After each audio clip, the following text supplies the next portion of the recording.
एक ऐसा इंसान जो ऑफिस में करोड़ों के बजट का फैसला मिनटों में ले लेता है, या जो अपनी फील्ड का एकदम माहिर है, वही इंसान रात को काम से लौटने के बाद ये तय नहीं कर पाता कि उसे कौन सी वेब सीरीज देखनी है। हाँ, अक्सर ऐसा होता है। बिल्कुल। और अंत में वो वही पुरानी फिल्म लगाकर सो जाता है।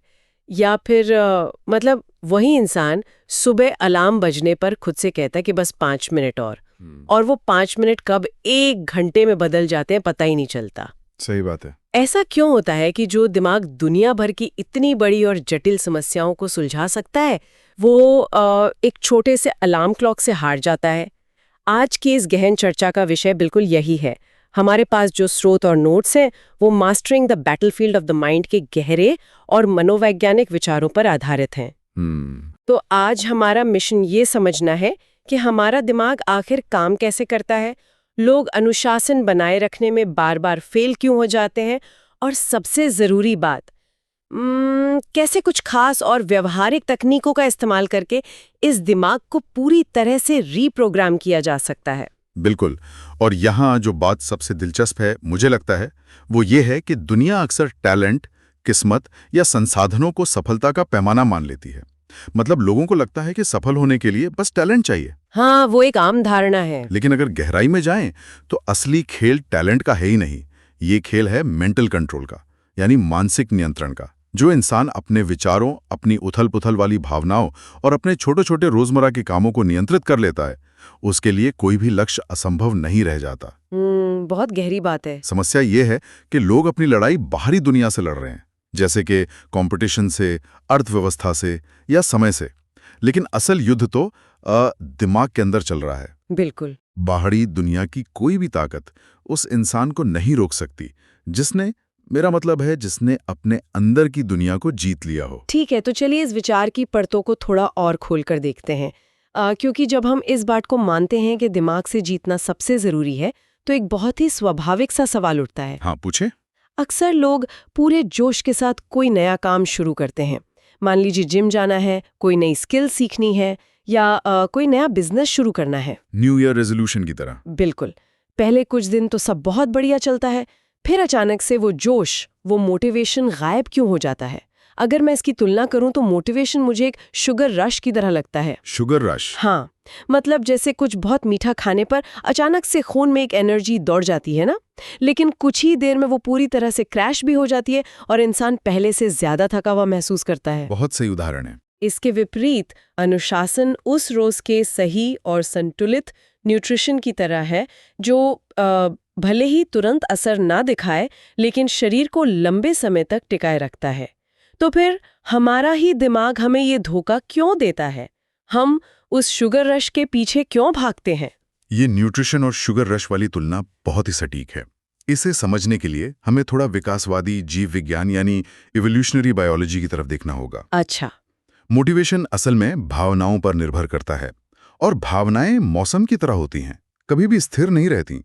मतलब एक दिन इंसान बहुत प्रेरित महसूस करता है, अगले दिन अगर बारिश हो रही है या बॉस ने कुछ कह दिया तो वो उदास महसूस कर सकता है। हाँ, मूड स्विंग्स होते हैं। बिल्कुल।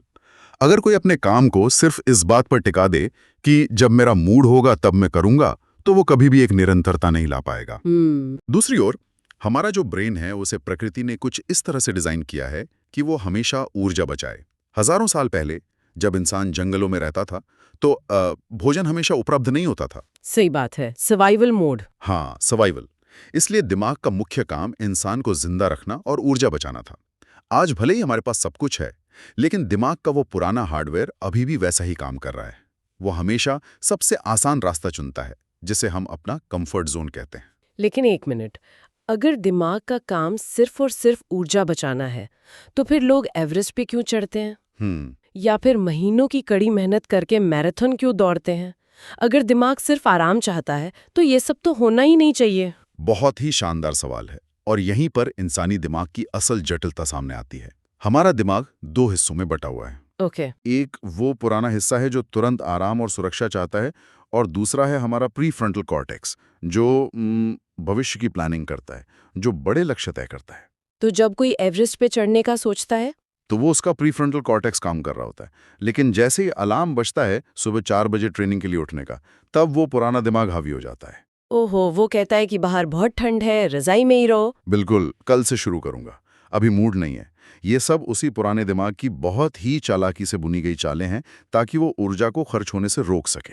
बाप रे, दिमाग हमारे ही खिलाफ खेल रहा है। हाँ, और जब भी हम आलस के बावजूद उस पुराने दिमाग की आवाज़ को अनसुना करके एक्शन लेते हैं, तो हम असल में अपने दिमाग के न्यूरल पाथवे को रीवायर कर रहे होते हैं। यानी हम उसे बदल रहे होते हैं। हाँ, हम उस लॉजिकल हिस्से को मजबूत कर रहे होते हैं।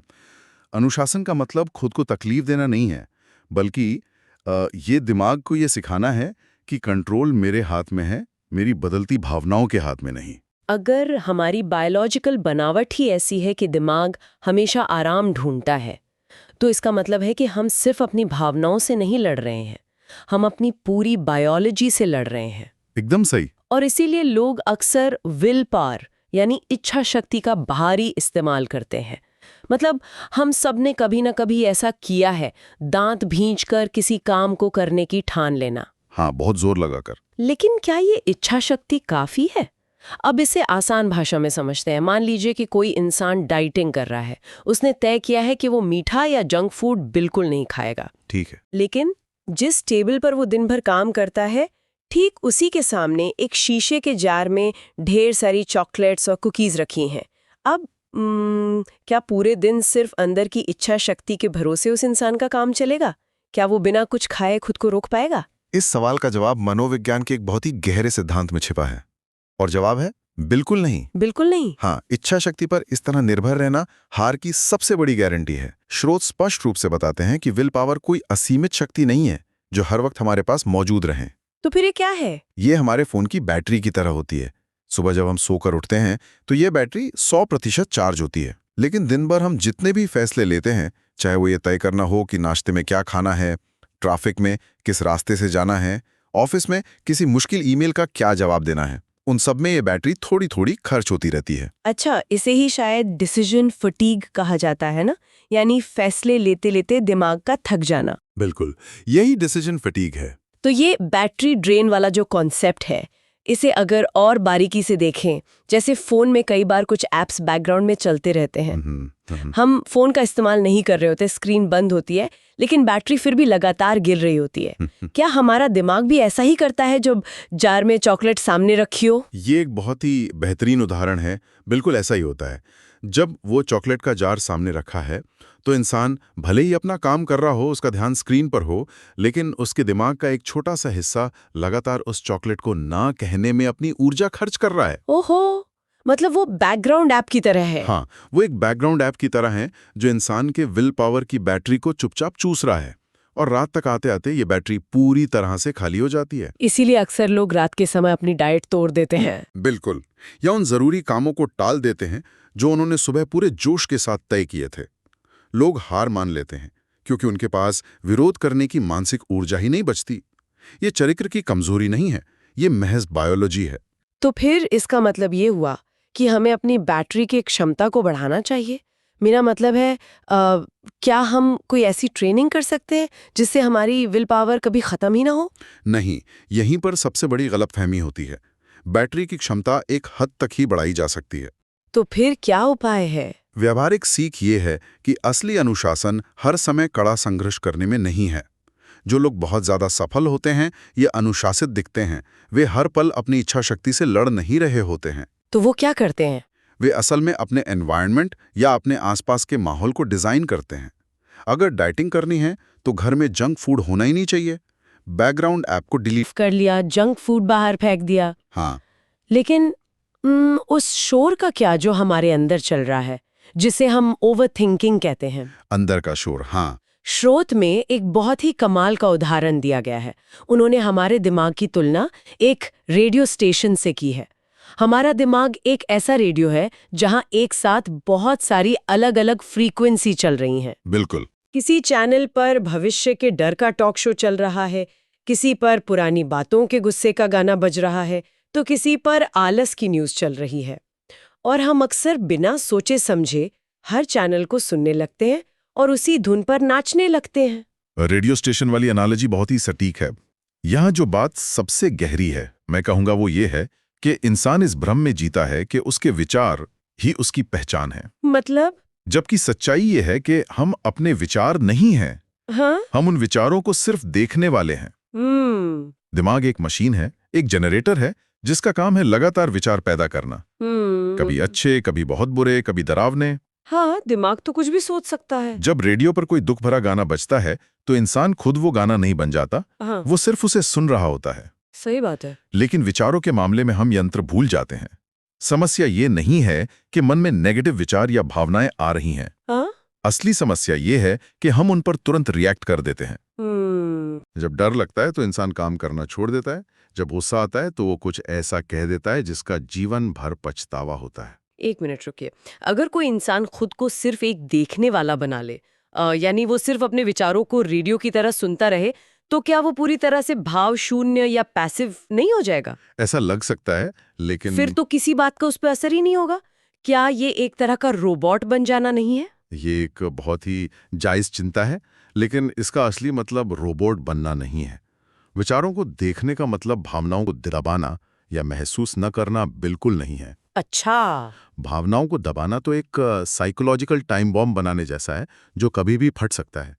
यहाँ सबसे बड़ी व्यावहारिक सीख यह है कि जब भी कोई बहुत तेज भावना आए, चाहे वो गुस्सा हो, डर हो या बहुत ज्यादा आलस हो, तो तुरंत रिएक्ट करने के बजाय एक पल के लिए रुकें। मतलब सिर्फ एक पॉज लें? बस एक छोटा सा पॉज। इस पॉज का मतलब है कि आप उस भावना को महसूस कर रहे हैं, लेकिन तुरंत उस पर एक्शन नहीं ले रहे हैं। उस पॉज में खुद से ये सवाल पूछना चाहिए कि मैं अभी क्या महसूस कर रहा हूं और क्यों। और ये छोटा सा पॉज लेने से आखिर क्या बदल जाएगा? मतलब गुस्सा तो फिर भी है ना? बहुत कुछ बदल जाएगा। ये छोटा सा पॉज हमारे दिमाग के ऑटोमेटिक रिएक्शन के लूप को तोड़ देता है। ये हमें एक कदम पीछे हटने और स्थिति को एक ऑब्जर्वर की तरह देखने का मौका देता है। यानी हम स्थिति को बाहर से देख पाते हैं। बिल्कुल। इससे हमें कॉन्शियस कंट्रोल यानी चेतन नियंत्रण मिलता है। गुस्सा आ रहा है, ये एक तथ्य है, लेकिन उस गुस्से में सामने वाले पर चिल्लाना है या नहीं, ये वो पॉज तय करता है। वाओ! हम तय कर पाते हैं कि हमें इस भावना पर एक्शन लेना है या इसे सिर्फ आसमान में गुजरते हुए एक बादल की तरह जाने देना है। तो सवाल उठता है कि इन फैसलों को हमेशा के लिए अपनी जिंदगी का हिस्सा कैसे बनाया जाए? हाँ, आदतों में कैसे बदला जाए। बिल्कुल, उन्हें स्थायी आदतों में कैसे बदला जाए। लोग अक्सर शिकायत करते हैं कि वो बुरी आदतें छोड़ क्यों नहीं पाते, चाहे वो हर 5 मिनट में फोन चेक करना हो या फिर काम को टालना। स्रोत इस बारे में एक हैबिट लूप की बात करता है, ट्रिगर, एक्शन और रिवॉर्ड। बहुत ही जरूरी कॉन्सेप्ट है। जैसे मान लीजिए कोई इंसान काम करते करते बोर हो रहा है, ये बोरियत उसका ट्रिगर है। ठीक है। वो अपना फोन उठाता है, ये उसका एक्शन है। और स्क्रीन पर कोई मजेदार वीडियो देखकर उसे खुशी मिलती है, ये उसका रिवॉर्ड है। ये लूप इतना मजबूत कैसे हो जाता है कि इंसान चाहकर भी इसे तोड़ नहीं पाता? इस लूप की ताकत के पीछे एक न्यूरोकेमिकल है जिसे हम डोपामाइन कहते हैं। हाँ, डोपामाइन के बारे में तो आजकल बहुत बात होती है। बिल्कुल, आपको पता होता है कि कुछ मजेदार मिलने वाला है। वो जो प्रत्याशा है, वो जो इंतजार है, वही इंसान को उस लूप में फंसाए रखता है। और यही कारण है कि बुरी आदतें इतनी जल्दी हावी हो जाती हैं, क्योंकि वे तुरंत एक रिवॉर्ड की उम्मीद जगाती हैं। और इसीलिए लोग जब इस लूप को तोड़ने की कोशिश करते हैं तो बुरी तरह फेल होते हैं।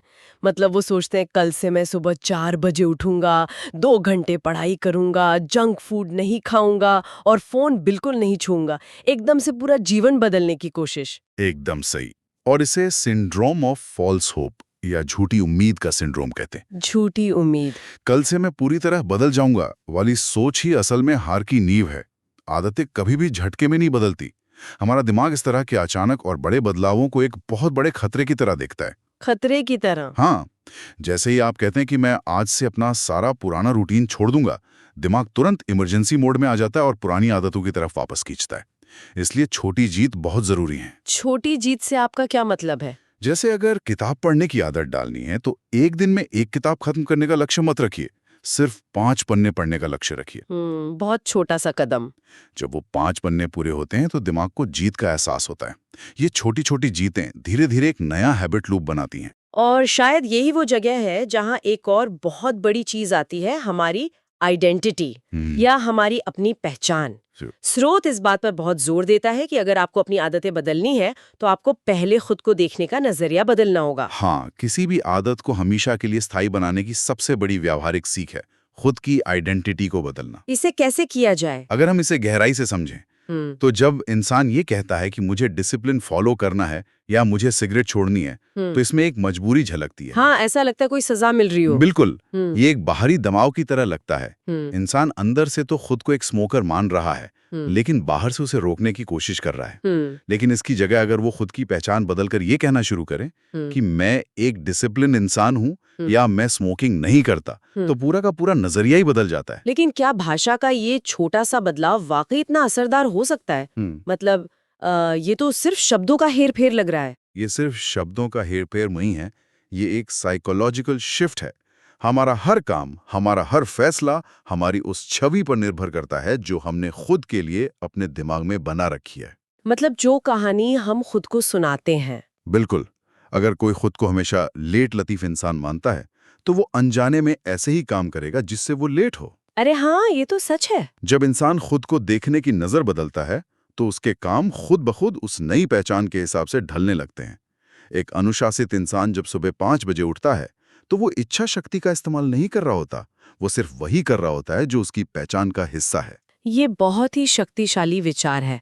लेकिन एक मिनट रुकिए। जी। मान लीजिए किसी ने अपनी नई आइडेंटिटी भी बना ली, उसने छोटे छोटे लक्ष्य भी तय कर लिए, माहौल भी सही कर लिया, जंक फूड हटा दिया, फोन बंद कर दिया। ठीक है।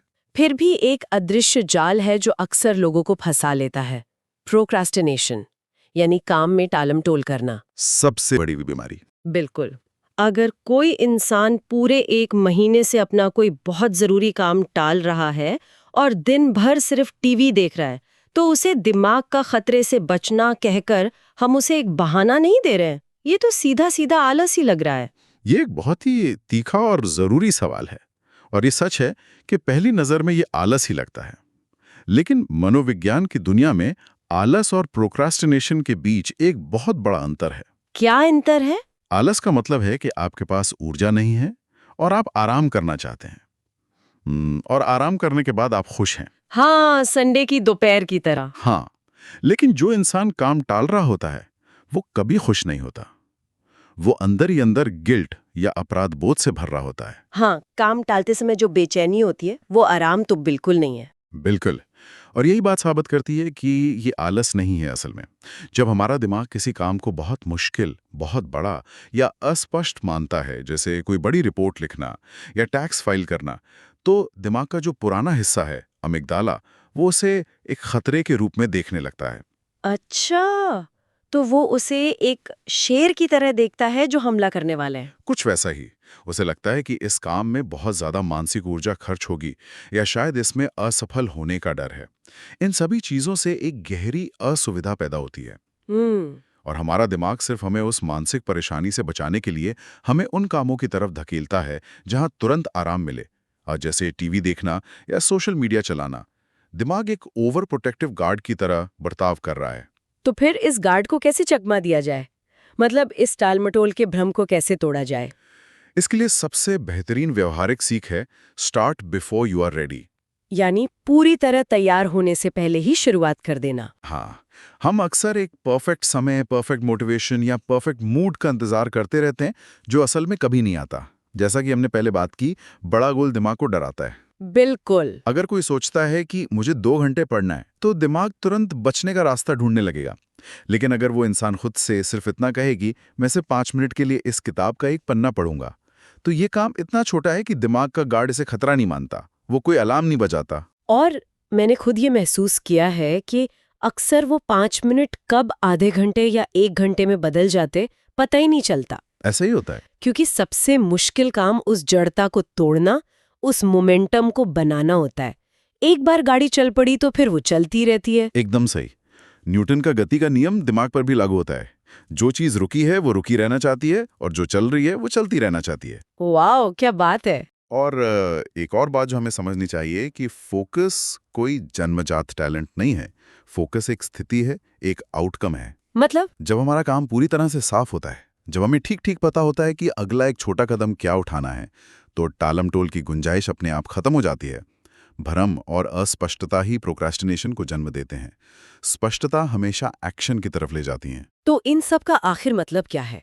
आज हमने विचारों के इतने गहरे समंदर में गोता लगाया, हमने ये समझा कि मोटिवेशन असल में एक शुगर रश है और असली ताकत उस रोज के न्यूट्रिशन यानी अनुशासन में है। बिल्कुल। हमने ये भी देखा कि अपनी बायोलॉजिकल बैटरी को कैसे बचाना है और विल पावर पर निर्भर न रहकर अपने माहौल को कैसे डिजाइन करना है। सही बात है। विचारों के रेडियो स्टेशन को म्यूट करना या उसे तोड़ना नहीं है, बल्कि एक पॉज लेकर उसे ऑब्जर्व करना है। डोपामाइन की उम्मीद वाले हैबिट लूप को समझकर अपनी पहचान को अंदर से बदलना है। और टालमटोल के पीछे छिपे डर को पहचानकर सिर्फ 5 मिनट का छोटा सा एक्शन लेना है। बहुत ही बेहतरीन समरी है ये। अगर हम आज की इस पूरी मनोवैज्ञानिक चर्चा का सबसे अहम सार निकालें तो मैं कहूँगा कि इस दुनिया में सबसे बड़ी खाई ज्ञान और कर्म के बीच की होती है। नॉलेज और एक्शन के बीच का गैप। बिल्कुल। किताबें पढ़ लेना,